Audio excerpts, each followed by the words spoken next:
What's going on, ladies and gentlemen? Welcome back to CSP's Podcast. I got Chris here with me. Hey, what's going on, guys? And let me tell you about something very interesting that happened in very recent time. We have a new member that is joining us, our buddy Sean. Sean, go ahead and introduce yourself. Hey guys, how's it going? My name's Sean McCormick, and thanks for having me, Nick. Yeah, we are going to be starting off this new season with our newest member, Chris and I. We're going to start off by talking about some anime. I am actually very new to the culture of anime. It's definitely a culture, I would agree, right? Right, guys? Oh, 100%. 100% culture. 100%. They got Anime Expo, all those anime things. Crunchyroll Expo now, too. All those things. I'm excited for that one. Yeah, I'm going next year. Yeah. Or this year. So we're actually going to start off with One Punch Man, which is the first, I think, anime the first anime that I've actually completed to completion, you know? So, completion 100%, you're saying? Yeah. Okay. I got like 200% completion on that. I know every line. Goddamn. That's plus rank right there. But yeah, so Sean comes us with the newest topic, One Punch Man, but kind of turning it on its head. So he's thinking it's kind of different in comparison to most other animes. So go ahead and tell us what your kind of view is on One Punch Man. Well, friends, I think One Punch Man is a really, really unique way to display the genre of anime. Okay, so let me explain. So One Punch Man started off as a news article, and it was like a news comic, you know. And the guy who did it never expected anything out of it, really. And I'm sure at the time, you know, he obviously did it for a reason, but it got really, really big really fast. And so he had to add a lot of the stuff, you know, afterwards. And I think what he chose to do in respect to making him almost completely overpowered to the point where it's 100% absurd. Like, it makes no sense. And I think that is exactly the reason why it turned the genre on its head, because there was no point where it began, no point where his power ended. And I think that aspect really, really changed the game. And we've never seen that before in many other anime. Besides, you know, classics like Overlord, in which case he was extremely powerful from the beginning and really never gained any power. He just stayed consistently. So kind of like losing the sense of an arc almost. Exactly, yeah. And so power gain. So it makes it really difficult in the genre to have any sort of character development. And I think that's something that, oddly enough, One Punch Man doesn't really have a lot of character development. Yeah, that's very true, because usually with anime, you do see a character arc of the, you know, any character you see like in the I guess, Japanese show, anime. Mm-hmm. You know, that's very true. One Punch Man, like you said, is like very consistent, and, you know, and like nothing really changes too much, just like the world around Saitama, you know. Mm-hmm, exactly. Yeah. And I think in the second season, I think there's going to be more character development in regards to who's that girl with the green hair, Tornado or something? Tornado, yeah, terrible tornado. Yeah. I think there's going to be something. I can't put my finger on it, obviously. I can't just, you know, make wild assumptions, but I think there's definitely going to be something up with her. And I want to guess that she is related to Saitama's power in some way, because she's the only person who they never tested the boundary of her power. They showed her at the very end of the season, if I'm not mistaken, after that giant spaceship crashed, but it never gave us a limit to her power, which it did for every other character except Saitama. But I mean, okay. Even then, who's to say she's the most powerful? Because they don't even show the S rank class guy number 1. I don't think that she's the most powerful by far. I think that. But I mean, in terms of comparison to Saitama and her, she's the second strongest out of all of the other ones shown. Mm-hmm. Yeah. Like, you're like, oh, she's number 2, who's number 1? Mm-hmm. Yeah, and I think that, man, I'm really excited to see I'm really excited to see how the power arc, the power structure, the power hierarchy in the show changes when we realize who he is and who his peers are. Because we don't know, like, what he is, right? So he has to have peers of some sort, or else, because, you know, he's not alone in the universe, I guess, right? Yeah. Right. That makes sense. Obviously, there's other species coming down from Earth, coming down from space, and the sewers and underground, and the pig thing at the end. Well, so we think that, but maybe, you know, take this into account. What if it's like not, you know, outside of space, but what if it's like either dimensional or some other aspect of supernatural that's not exactly from outer space? You know what I mean? Like maybe I just watched Annihilation on Prime. Yeah. I don't know. You've probably seen like the cover of it, right? Really, really good show. Trippy. But the aspect was the main bad guy was like a bacterial virus. He was like a bacterial infection. And there's a scene where the thing was mirroring a human to try to figure out how humans moved and what they did.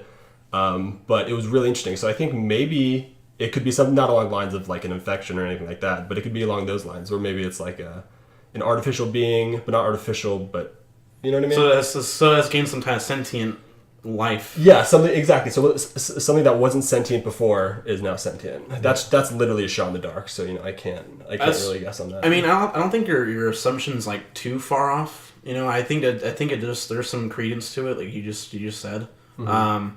I mean, for me, like any anime, I've never seen not a lot of them, but interdimensional mirroring of dimensions of people coming through and stuff, and that would be something else to see in One Punch Man. I actually like to see that. Mm-hmm. I know that they're actually going to have Terrible Tornado's sister going to be in it.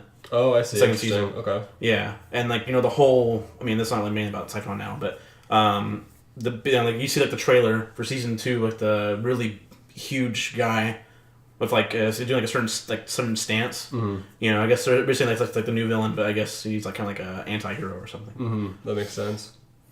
Interesting. Well, before we get too far into this, I want to let our viewers know that there may be spoilers, just to be aware of. Indeed. We don't want to ruin it for you if you guys plan on watching One Punch Man, but this would be the time to leave if you're planning on watching it and not wanting it to get spoiled. But before we delve deeper into the topic, let's announce who our favorite character is in One Punch Man. We'll start with Chris. Well, I actually like Puri Prisoner. I think you already know that because Wait, what? Angel Rush? What the heck? The broccoli head? My first anime expo, our group, we actually all did cosplay of One Punch Man, and for some reason, I guess I want to do Puri Prisoner, and I actually I went crazy with shaving my head like a bowl cut. I had tight ass pants. You can see that went. Things were shown, and I even got a little giant heart over my shirt. And we actually, funny enough, did a giant One Punch Man gathering. And there's actually this guy named, I can't remember his name right now. But he just is Saitama. That's his thing on Instagram. That's all he does. And everybody knows him there at Anime Expo. So we did this whole giant walk with him, and I actually have footage of it if you want to show it sometime. Very cool. But yeah, Puri Prisoner for me. So. Yeah. What about you, Sean? I have to say my favorite character. Obviously Saitama, right? It's so cool not knowing what he is and how powerful it's just too cool. 10,000 push-ups. Come on. If I would have to choose somebody other than Saitama, I would have to choose Silverfang, because I love the way the old guy. If you've seen the show, and you know the names. I like the way he reacts to Saitama, knowing that somebody is that much more powerful than you. Even existing within a universe that you're existing in would just. It would throw me for a loop. And I think I just like the way he reacts to it, and how he interacts with the students who are trying to interact with Saitama. It's great. I don't know. It just makes me smile every time. Just because I am a stickler for humor, I think my favorite character was the biker guy. I can't remember what he's called. Newman Ryder. Newman Ryder. I loved how he announced every single one of his moves before doing it. I forgot who he fought. It was the Sea King dude. Yeah, I love that guy. It was the Sea King dude. That was the first episode with Puri Prisoner, if I'm right. I believe you are, because he actually broke out of prison. Yeah. I think he might have been referenced before. But really? But I guess probably. But if you actually see him, first time seeing him, I think. But my favorite move is Justice Cycle Throw or something, where he throws the bike at the Sea King, and the Sea King just what? What? Excuse me? And he's Justice Tackle, and then hugs him. He's like, huh? I think he's supposed to represent what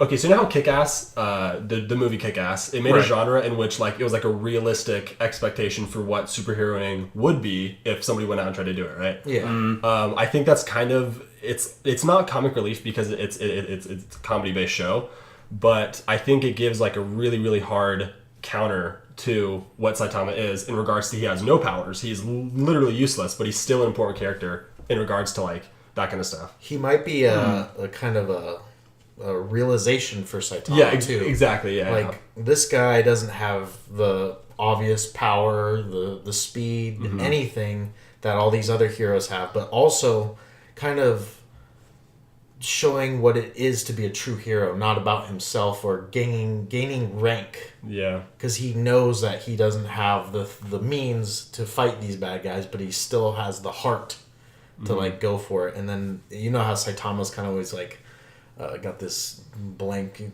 why am I here kind of expression, mood, and attitude towards everything. I feel like maybe in the next season, what's it, Biker? Newman Rider. Newman Rider will have a bigger impact on his character development that we don't really have to start with. I actually have two things to mention. One is really that I think Sean brought up was the earlier before our conversation about before the podcast was TV tropes. It's interesting because a lot of animes will do is like they'll have a giant fight will happen and they'll say what they're gonna do and then do it.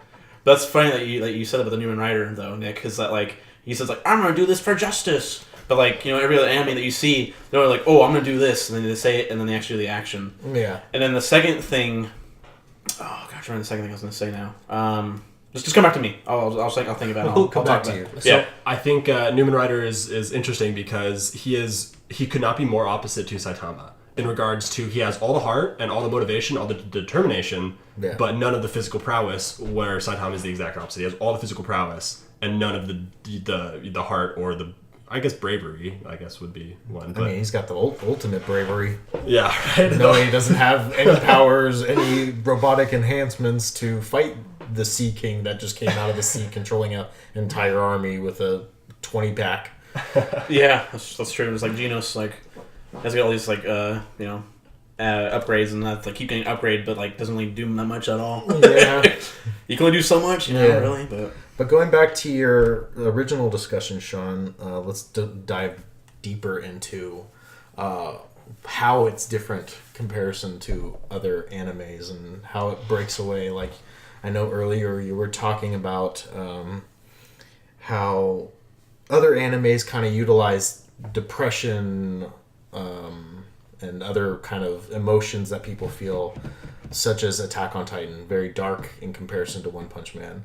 So One Punch Man's kind of like there isn't really anything to worry about for the main character because he's so strong. It's just more of like okay, I'm going to watch this for the sheer entertainment just to see how a fight will end or how a fight will ensue against this character. Yeah, exactly. And I think that's kind of one of the reasons that One Punch Man got so popular is that anime is solely about emotion, really. It's been the basis of all the creations of most of the animes since forever, right? Like all of the action anime, all of the romance anime, they all have the aspect of character development changing and getting better or worse, I suppose, over time. But at least some sort of character development that, is important in the story. Not having any character development. Okay, so I shouldn't say no character development because he definitely changes as a person in regards to in the very beginning of the season. He is he just does not care. But at the end, he's a super serious punch. You know what I mean? So he at least gets a little serious. But I think it's interesting the fact that it's one of the only anime that I've ever watched that has no bearing in conflict, like the conflict and the conflict in yourself. It's very, what's the word I'm looking for? Self, pleasuring. You know what I mean? Like you watch it with the intent to not have to go through any crazy loops of emotions in the middle of it. Yeah, because he's not gonna have any put resistance. Yeah, he's just gonna win. He's just exactly. You don't have to stress out about the character dying. Mm-hmm. In other words, basically. Exactly, yeah. Is that what you're trying to get at? Exactly, yeah. And I think, on the opposite side of that, it would be like a romance or a mystery slice of life anime, where it's solely based on how the main character deals with these situations. And, I think there's something to be said about, we know how Saitama's going to deal with the situation. We can almost guess it from the very beginning. If we were told the end of who the enemy was at the end, from the very first episode, we could guess almost how that fight will go. You know what I mean? Yeah. But yeah, I mean, definitely an interesting. It out of all the few animes I've seen, it's definitely the one where it's just like almost a stress reliever, just because it's like you don't have to worry about, like I said, characters dying or a bad guy blowing up the town, and I mean, because it happens every time. It happens every time, and somehow the city's built within a few weeks, all so back good. to normal. So great. They like got Saitama building the buildings really quick for them. Must got a lot of money, I guess. A lot of money to splurge. Yeah, That's the real superpowers behind everyone. Yeah, Building right. the city. Coming together and building super fast. but yeah, definitely an awesome show. I recommend it for sure, especially coming from a guy that was always like, only Naruto, greatest anime, nothing else. I can vouch for that. Get out of here. Yeah, Sean, I always tell him, he's like, watch this anime. I'm like, nope. Naruto. Yeah, Naruto. I'm glad you're expanding your taste now, though. Yeah, that's good. it's exciting, and Chris wants me to go to Anime Expo, but I have to see what my schedule's looking like when it comes time for that. But going back to One Punch Man, let's talk about our favorite scenes. Our favorite scenes that are more serious, not as humorous. In comparison, we'll start with who wants to start? You want to start, Sean? Yeah. So one of my favorite scenes was when he's fighting the Lobster Man before he gets his powers, the flashback, right? Yeah. And I think that is an interesting example because that had nothing to do with his straight up power, which, okay, first of all, if he's this crazy being, like what, my question is, like, why was he not super powerful from the start? If he was able to get this powerful, like, why did it, like, you know, in retrospect, a few push-ups, a few sit-ups, and some running would change this being, whatever he is, from a normal, seemingly normal person to a literal god, right? Yeah. So I wonder how they're going to cover that next season. But what if he isn't anything? What if he is just a normal person? So Finding Lobster is awesome because he uses none of his powers, right? I think he wraps a tie around his eye and he pulls it and all the meat comes out. I think that's great, but that's the only time he ever is shown where he's not using his crazy powers, and it's actually the only time he's shown where he's like seriously fighting somebody like for a purpose. And he's not bald. Exactly. Yeah, I didn't even know that hair. was. I thought it was some prelude kind of thing before he popped up, because I thought he already knew who he was, or like One Punch Man was. Yeah, right. And it was just a normal assumption to make. Yeah. You're completely thrown off guard that's all of a sudden him. And he goes from having to wrap a tie around a giant lobster's eye and pulling the meat out to just punching things, and incinerating a mountain with a punch. And like that is like a little bit of workouts, and like that's why if I'm gonna have a problem with the second season, it's gonna be them not covering their bases. I think. Well, you going back to incinerating a mountain, I have to bring that into my favorite scene is when he and Genos are training with each other, and Genos is giving everything he got, and One Punch Man's like, "Oh, this is nothing." It doesn't say that, but he's just like kind of like, "Let's go to the grocery store, get some deals, get them coupons." But it's a minor sparring then match. Genos says like, "Come on, let's take this seriously. I want you to go 100% on me." And One Punch Man's like, "All right," and then they like stand in front of each other, and all of a sudden, then Saitama's in front of Genos, and he does a fist to his face. He doesn't hit him. He stops it right in front of his face, but the wind blows everything back and blows the mountain out from behind him like it's nothing. Just the sheer power. And not just like... He's like, yeah, we should go 100% against me. And I not don't just need to like... train anymore. Not just damaged, just gone. Yeah. There's no mountain left, and a perfectly like... It's like it's like a divot. Like going through the mountain, it's just a cutout of the mountain all of a sudden. So good. I just love like Genos' like expression right after too. He's just like he just can't like comprehend what just happened. Yeah. He's like, okay, I'm not pissed off this dude. I would say that's probably one of the more serious times, because like imagine being a superhero who, I mean, like he went through like a bunch of shit to get a bunch of crap to get his arms and stuff, right? Like he went through all those crazy surgeries, and he had to fight a bunch of people, and he had to like prove himself to be a really strong hero, right? Yeah. Imagine being faced with somebody who's just, that there's no matter what happens, there's no way you're ever going to catch up to this level, right? So I could see how that's like a really devastating point in his life, realizing how far he's behind his master, you know? Yeah. But also, go ahead. I was gonna say, but also it made me think another way too. It can also be a motivation too, for him. It could be, yeah, but how can you get motivated for something you know like you're not even the correct species to do, you know? Like there's no... Well, I mean, going to that, sorry, I don't mean to interrupt you, but like, Saitama, everybody's always like, how are you so powerful? And Saitama just goes, oh, I just do 10,000 sit-ups a day, 10 kilometers of running every day. I just do this every day. And they're all like, what? What do you mean? Yeah. And then Genos, doesn't Genos say something along the lines like, come on, be serious. What are you talking about? You do something else. Kind of. That's. Yeah. I mean, Genos must think. He's like, no, seriously, this is what I do. Genos must think like, oh shit, is that the key? Is that all I have to do at this point? Yeah, because he has the assumption that he can get to that level at some point, which I guess we really can't know if he can or not without knowing, you know, what he is and how he actually got to that point. Yeah. Which, yeah, it's interesting. Okay. What about your favorite scene? I'll talk about it. I just want to get back to like the Genos realizing like how the power structure between the two of them is so vast. Yeah. Like I understand to a certain point like if you can't get any stronger because this is how you are personally, but also I think of another anime too, like Dragon Ball Z, best example, Vegeta and Goku. Vegeta is always trying his hardest to get to Goku's level. And you always see that the power structure between them change. Well, not really change too much because Goku's always the top, but you see Vegeta always catch on, So I feel like it's going to be like that of Genos and Saitama. It's like Genos probably gets stronger over time somehow, probably more special upgrades.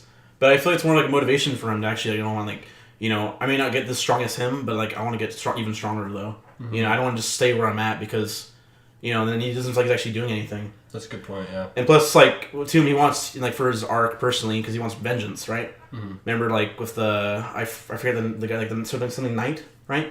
Black that guy. Knight. Black Knight, right? Black Knight? It's something like I think it's straight up Black Knight. Or something. But it's just like, he has a personal vendetta, and, like, he thinks, if we're going to be under Saitama's, like, wing, he can probably attain that, his vengeance back. But I guess it's for us to see and find out. We don't know.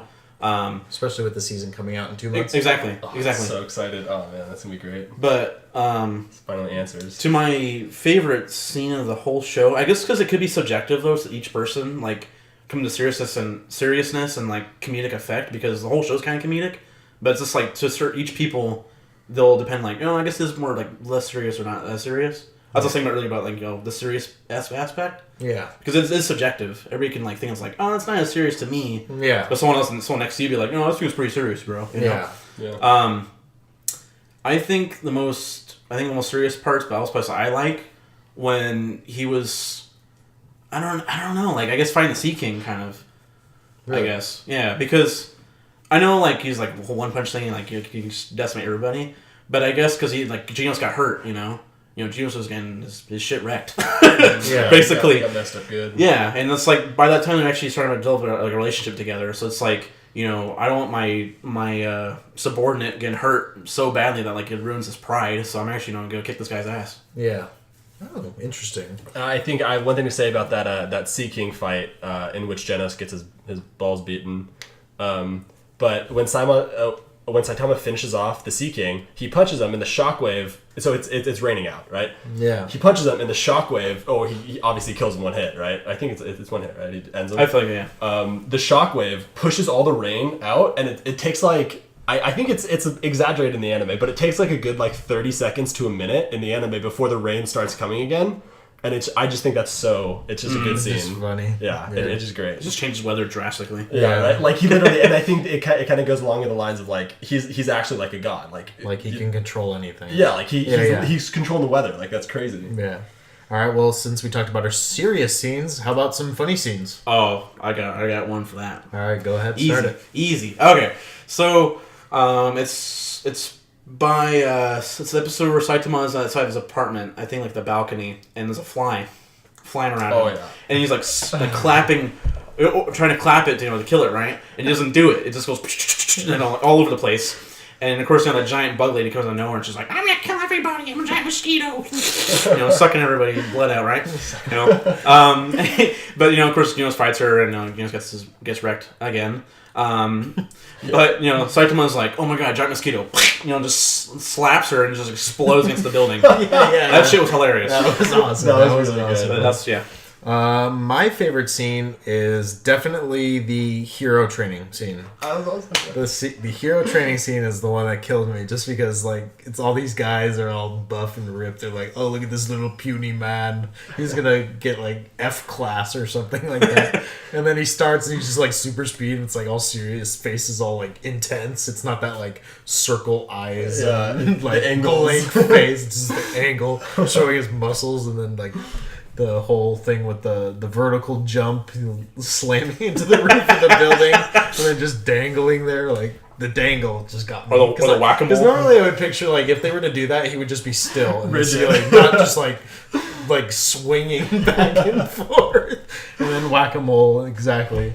You were saying that was your favorite scene, or your favorite funny scene too? Yeah, that's definitely up there. I think I'll bring up another scene that I thought was really funny. It was the very last boss, the final scene with the alien, the strongest being in the universe, or the galaxy or whatever. I mean, I love the build up to, and I know it was coming because, like in the show, the more the bad guy talks, and this is in most anime, that where the protagonist is stronger than the enemy he's coming up against.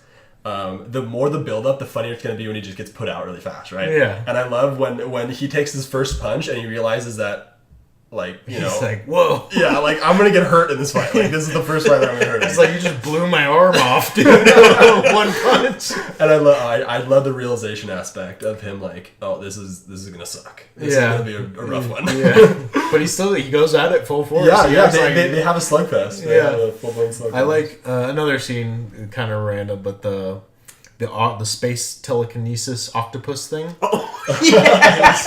I thought that was an awesome scene. The octopus shoots all the like debris at One Punch Man. He's like, oh, that was nothing. And he picks up the rocks. He's like, all you're doing is flinging rocks. And then he just goes, and it goes right through his head. You're just like, yeah, dude. I was thinking when I first saw his powers, when I first saw that him like lifting up the rocks and like shooting at people, I was like, oh wow, they actually have a counter to the physical prowess of our main character, right? Like he could just be picked up or put in like an enclosed space where he couldn't interact with any of the molecules, something like that, right?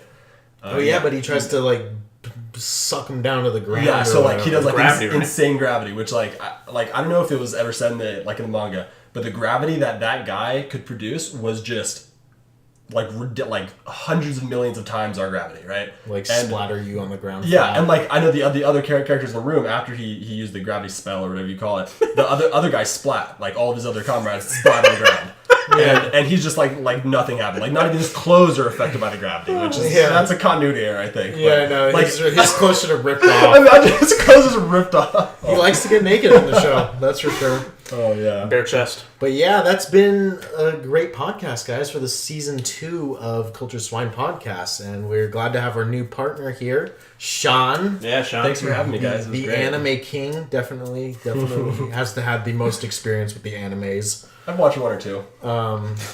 Also likes Magic the Gathering, but that's a whole nother topic later on. Definitely. Right? And D&D's coming soon. We're planning on. We got a few new projects coming up. We've got some good ideas. We're brainstorming some skits and some board games, all kinds of stuff for you guys. But anyways, guys, thank you so much for watching. And if you liked this, please hit that subscribe button. It would mean a lot to us. And go ahead and watch our other videos. Some other entertaining stuff with video games and all that stuff. But anyway, you guys, thank you so much for joining in. See you guys next time. Thanks for having me, Nick. You're not welcome. Not me. Bye, guys.